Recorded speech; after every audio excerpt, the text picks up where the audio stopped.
big.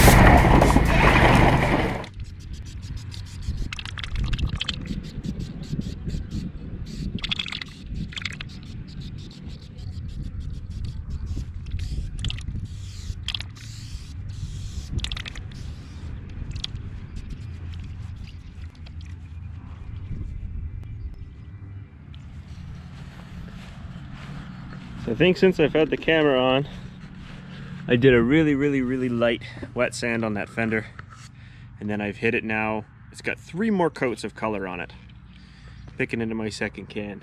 And here in the sunlight, it looks pretty consistent. It doesn't look as orange peely as earlier, but I still think the buffing is going to have to come into effect once I get onto the primer stage of things. So I'm pretty happy with the look. And I'm not a auto body technician by any means. I'm a guy painting a truck with a spray can in the backyard. There's certainly better conditions that could be under for this scenario to play out. But I'm gonna keep picking away.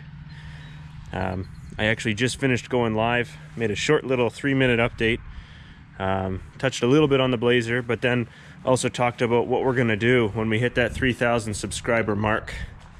And I like to hear feedback as well. It's always nice to see what others have to say about my ideas, my thoughts, what I'm working on, my projects, and so on and so on.